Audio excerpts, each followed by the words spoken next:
All right. So in that last video, we talked about what short form copy is, the purpose of it. We know that it's to grab someone's attention on some platform like an email or social media, grab their attention, build some curiosity and desire, and then send them to go consume some information, go be sold to, or do something in another location, right? It's to grab attention from here and move it to here, right?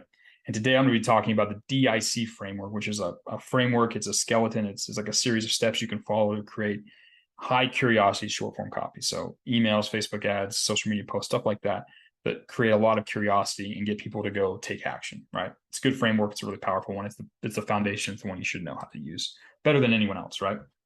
Now, the DIC framework, again, it's all about grabbing their attention and building massive intrigue and then directing the reader to click. It's just a simple, it's the meat and potatoes of short form copy.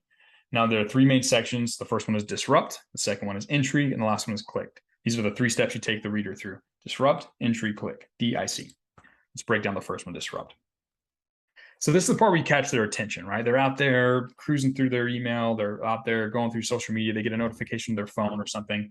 You need to catch their attention with the first little part of it, right? If your copy format has images, so if you're writing for like a social media post or like a paid ad or something like that, then you're going to want to use a disruptive attention grabbing image as part of the disrupt section. That's like the first thing they're going to see and pay attention to. You got to make sure that that thing makes them stop and pay attention, right? Like they're looking out of the savannah and something new and different happens, right? Because that's how we pay attention. Like, oh no, is that a antelope or a tiger? Like you want that same effect to happen when they come across your short form copy. That first section, the first thing they see, whether that's an image for an ad or like, for example, so a subject line for an email, you want to make sure that first thing, it's different enough from everything else they see on their feed or their inbox that stands out and their attention is drawn to it, right? So you want a disruptive attention grabbing image as part of the disrupt. If you're using something that has images, and again, if you're writing an email, and the subject line is part of the disrupt section, that's the first thing they see. You got to catch their attention. You got to think pattern interrupt. Like you got to break. They're in kind of a pattern. They're in kind of a rhythm. You want something that, all of a sudden changes and breaks the pattern and shocks them a little bit, right?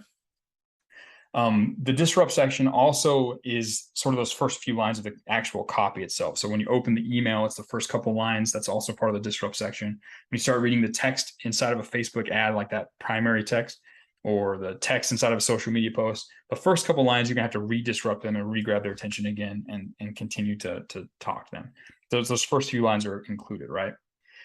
By the time the reader gets to the end of that disrupt section, they should be paying attention, right? They should be focused on your thing. They should be ignoring everything else, and they should be interested in reading and learning more, right? And then you move into the intrigue section. So once you get to the intrigue section, chances are that like in that disrupt section, you instill a little bit of curiosity and intrigue. There's already a little bit of intrigue and curiosity in the back of their mind.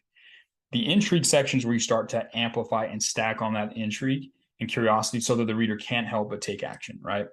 You're going to add multiple fascination points. You're going to add multiple not statements. You're going to create unanswered questions, all that kind of stuff. You're going to pull out all of your tools of curiosity and intrigue to bear and stack them around this idea that you're teasing inside of your DIC email or short form copy, so that the reader should be yours. By the time they get to the end, they should have that low grade anxiety, that little splinter in their brain, making them want to find the answer, right? And you take that anxiety and then you direct that into the click. You take that curiosity and direct it towards the click. You just direct them to take action, right? You say, hey, if you want to know the answer, click this link to discover blah, blah, blah, right? The simplest click section is just a single line with a CTA, right? A call to action. That's what CTA stands for. It's call to action. So whenever you have copy, like say you have an email, the link at the bottom, that's the call to action. You're calling, telling the reader, say, hey, take this action, right? If it's a Facebook ad, there's that button to learn more. That's the call to action. Anytime you ask the reader to do something, that little section is called the CTA, or the call to action. Just a little marketing term for you there. But a good CTA and short form copy and a DIC copy contains really all three elements of DIC all in one, right? It should be enough to get the reader to click the link all by themselves, right? So a lot of people aren't going to read your entire copy. They might just, for example, if it's an email, they might open the email and scroll to the very bottom and read the CTA and decide right then and there if they're going to actually click, right? So a good CTA is going to have some disruption. It's going to talk about something they care about, an opportunity or threat, and it's going to have some curiosity elements there to build that little curiosity, that anxiety, and then it's going to tell them to click or take action, right? It should have all of that in one single line so that if someone opens the copy, scrolls to the bottom, they can just take action based on that, right? You also want to make sure that your CTA, that click section, doesn't reveal the answer to the secret you've been teasing in the intrigue section. You've been building up a lot of curiosity. You've been playing like 20 questions, but you've answered 18, and there's only 2 more, and they're really curious about it. You shouldn't tell them what it is in the actual CTA, right? Like let's say you're teasing some information about losing weight, and you've added a bunch of fascinations, some not statements, not keto, not this, not that. And then you get to the CTA, if you say click here to join the course and buy the blah blah blah, then you kind of ruined the spell. You've told them that they're going to find a course on the other side of this, and they're just not going to be interested, right? You're going to want to keep the illusion alive, or the mystery alive, and make sure that all the answers are on the other side of the link. So to say, they're on that page that they're going to visit once they click the link or take that action, right?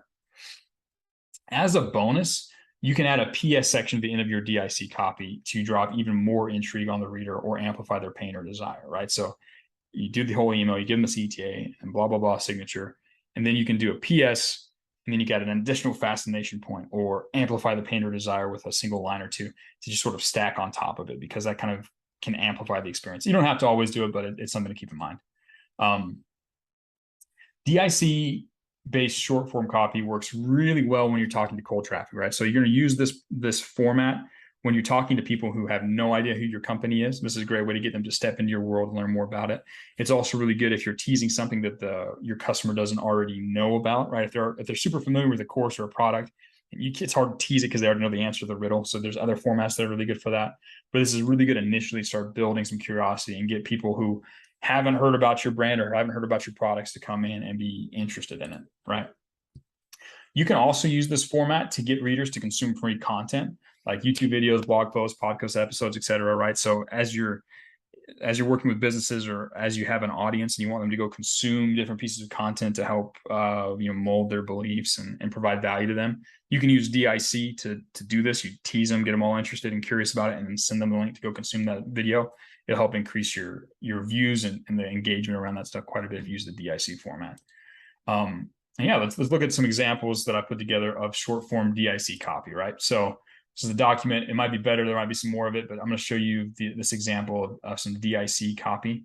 The disrupt section is in yellow, the intrigue is in blue, and the click is in green.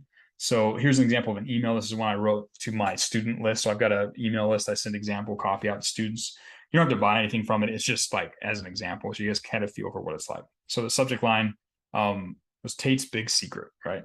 And then here's part of the disrupt part. Like there's a reason Tate is the kind of superior man he is. I've started to tease a little bit, but I've connected it to this desire, like to be like Tate, for example, which a lot of HU2 students want to be, right? They want to become a superior type of man. So that's the disrupt. Intrigue right here is it's not genetics, it's not raw IQ, and it's not luck. This is traditional not statements. We're teasing behind this sort of big secret, this thing. We've told them what it's not, so they now are curious. He used a very specific, hyper-powerful mental model to propel him from obscurity to irrefutable greatness. And that's like just a curiosity bullet. Tate quietly teaches the serious men who ask. Click here if you want to be let in on Tate's big secret. Simple CTA, simple call to action. This is not a very long email. This is a very short email. DIC doesn't have to be long. I recommend that most short form copy stays under 150 words. But here's just a simple example of an email that drove an insane amount of engagement when I sent out to the students, right? DIC. Let's take a look at the Facebook ad. Now I created a Facebook ad. I didn't run it, but it's basically the same copy, but this is just so you can show how it works, right? The image is part of the disrupt section, right? This is the first thing that they're going to see. So it's Tate, big bold letters, red thing, arrow, and still some curiosity. It's going to stop the scroll. There's this other part of the disrupt, which is the first line here. There is a reason Tate is the kind of superior man he is. I put an emoji, the point, the down arrow. Emojis are cool for disrupt as well. You can use them in subject lines. This is part of it. There's a little bit with the headline, but this will stop the scroll, right? The primary text is really where the intrigue happens. And again, it's the same copy as the email. This is just so you see how it works across different formats. So once you expand the ad, you can read, it's not genetics, not raw IQ, blah, blah, blah, the same stuff. And then the last part here, the last part of the primary text plus this section right here, this is the CTA, the call to action, the click section. Click the button below if you want to be let on Tate's big secret, discover Tate's secret to success, learn more. That's the CTA, it's the call to action, it's the click section, right? Here's this as an Instagram post. I did this for like 3 seconds. I don't think anybody saw it, which is cool, but I just did as an example. Same thing, right? Image is the disrupt. The first line there is part of the disrupt. The text is the intrigue, and then the call to action, usually on like an Instagram post, is to go click a link in the bio or whatever. But again, this is kind of how it looks over 3 different formats.